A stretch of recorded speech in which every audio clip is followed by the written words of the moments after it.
recognize the author of the resolution, Ms. Barbara Lee of California. Ms. Lee of California is recognized. Thank you, Mr. Speaker, and let me thank the gentleman from Tennessee for yielding and for your leadership and for your support to end the genocide in Darfur. And also, let me just thank our chairman, Congressman Lantos, our ranking member, Ileana Ros-Layton of the Foreign Affairs Committee, Chairman Payne, and our ranking member of the Africa Subcommittee, Mr. Smith, for their leadership on the issue of Darfur and for working together to make sure that all of our efforts here continue to be bipartisan. We have over 128 co-sponsors of this resolution today. Again, thank you to Congressman Jerry Moran of Kansas and also Congressman Jim McGovern of Massachusetts and to all of our staffs. This is a mission that we are all on, and many of us have visited on several occasions, and each time we visit Darfur, we come back recommitted and rededicated to do what we can each and every day to end this horrific genocide. 13 years ago, the world stood by as nearly 1 million people were slaughtered in the genocide in Rwanda. The best our country could do then, unfortunately, was to apologize for our failure to act, and that was after the fact.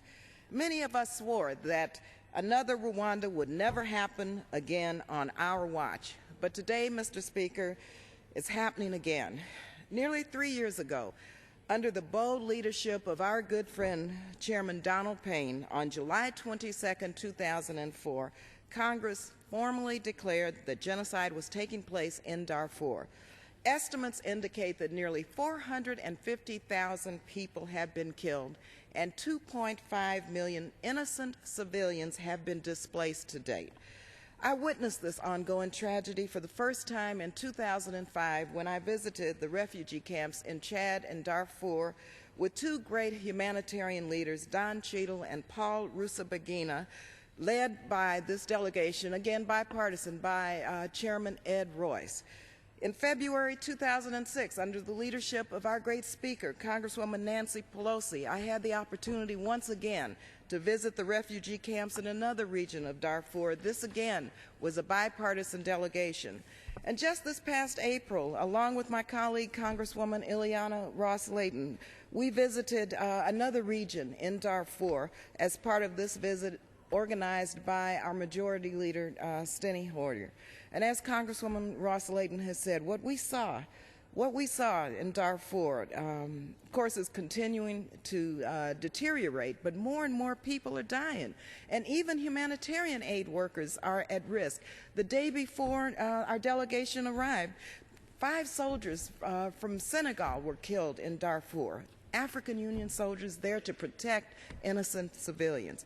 Unfortunately, for many Darfurians, the situation remains grim. Last week, many of us expressed our support for the President's announcement of additional sanctions on businesses controlled by the government of Sudan and on individuals in the Sudanese government. Today, we take another step forward by calling on the Chinese to use their unique influence with Sudan to end the genocide. Mr. Speaker, there is no way to sugarcoat this.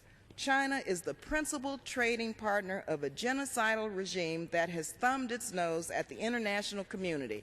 China reportedly purchases as much as 70% of Sudan's oil and has canceled over $100 million in debt and has provided $20 million in funding to build a palace for General Bashir. China unquestionably has the unique ability to influence Khartoum in a positive manner, but they cannot do so by simply following a policy of appeasement. They must put real pressure on General Bashir to comply with all UN resolutions and fully, unconditionally accept the UNAU peacekeeping mission. And they must urge the Sudan to pursue a renewed peace process with all parties, and they must insist that humanitarian organizations have unfettered access to the 2.5 million people who have been displaced. Most importantly, they should deny Bashir the tools to continue perpetrating the genocide by cutting off, and I mean cutting off, all military arms sales and suspending economic opportunities and cooperation with the government of Sudan. The economic cost to China for taking these steps today is minimal compared to what the benefit they would achieve if they would provide to the people of Darfur an end to the genocide and the international claim that China could win help by ending the genocide. I urge our Chinese friends not to view this resolution as a condemnation, but to view it as an opportunity to take action to end an urgent moral and humanitarian crisis.